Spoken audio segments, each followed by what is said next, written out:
In this video, we're going to be working with the human heart model. And as you can see here, we have the right auricle, the right atrium. Remember, the auricle is going to be the outer appearance of the right atrium. And this is the cavity.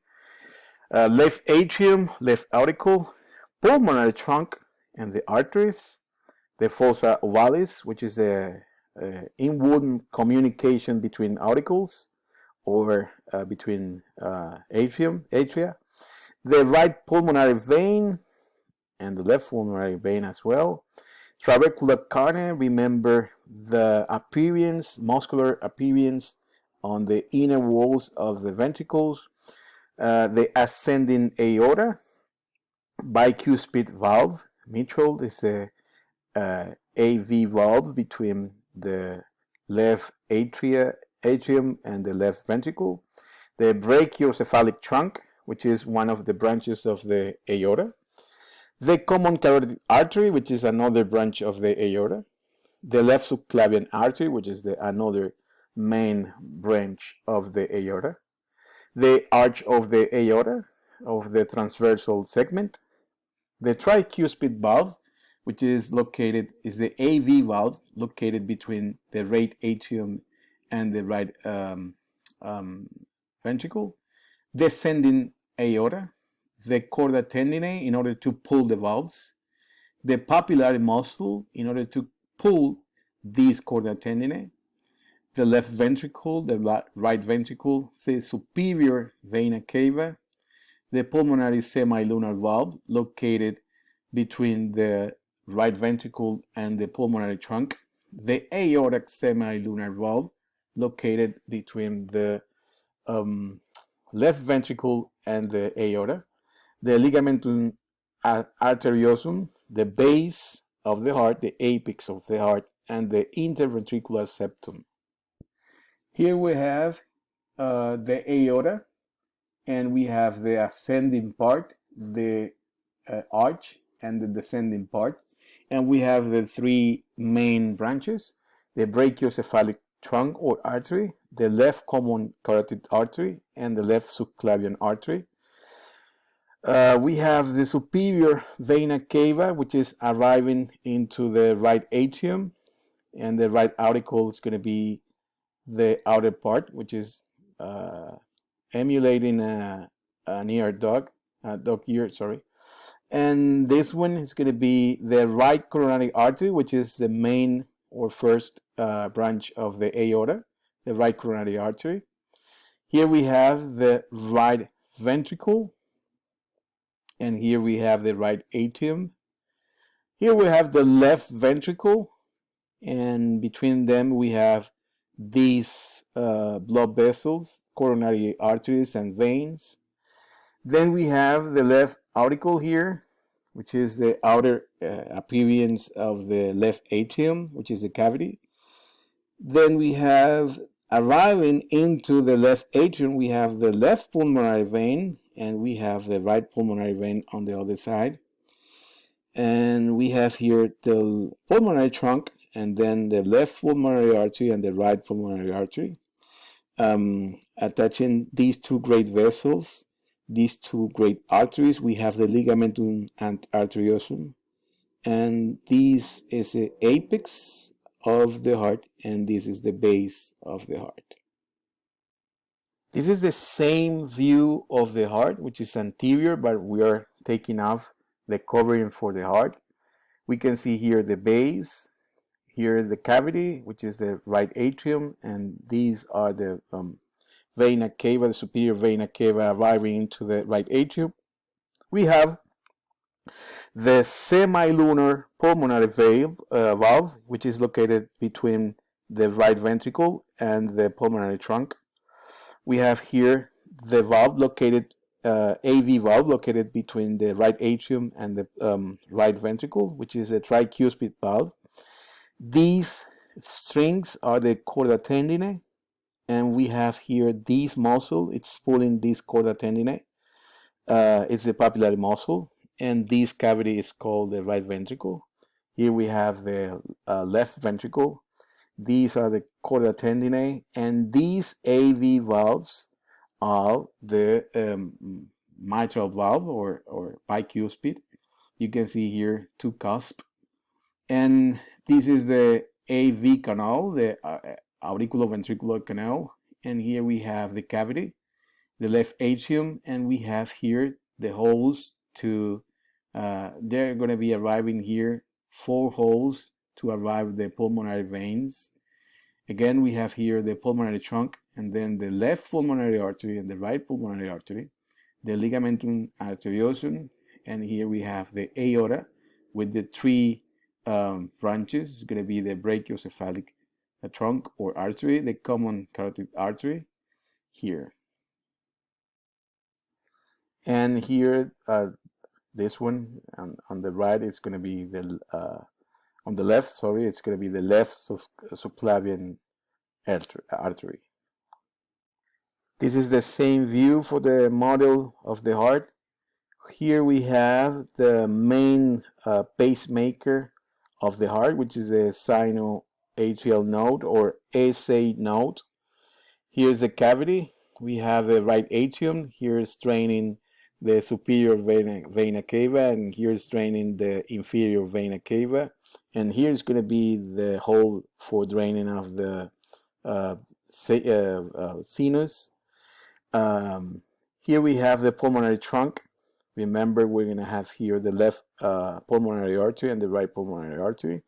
And here we have the pulmonary semilunar valve connecting the ventricle, the right ventricle, with the artery. And between the 2 ventricles, we have this wall, muscular wall, which is the interventricular septum. In this anterolateral view, we have here the right auricle taken off. Here we have the cavity, which is the right atrium, and we have here, this is the remnant of the communication between right atrium and left atrium, which is the fossa ovalis. We have here the right ventricle, the inner part, and you can see here the trabecular carne right here. We have the valve between the auricle and the ventricle, which is a tricuspid valve.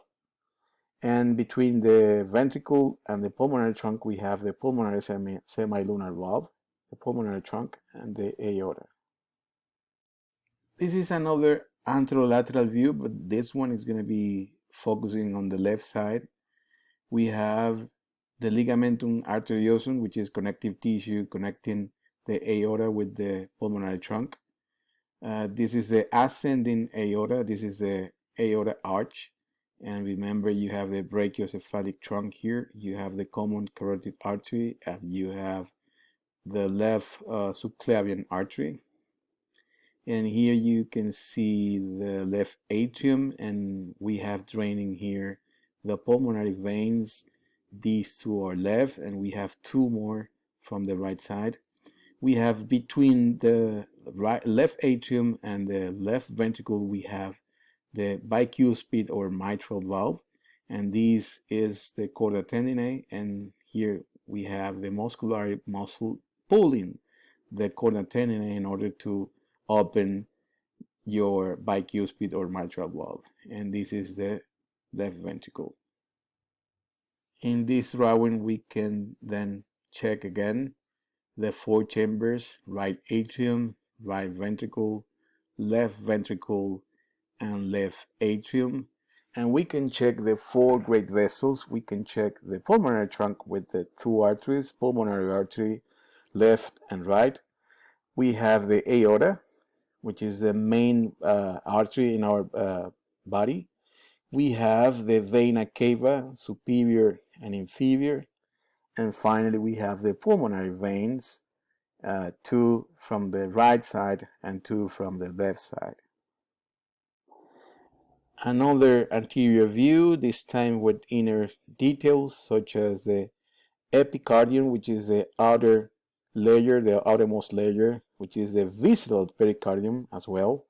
The middle layer, which is the myocardium, and the inner layer, which is the endocardium. We have this aspect in the ventricles, which is the trabecular carne, this muscular aspect.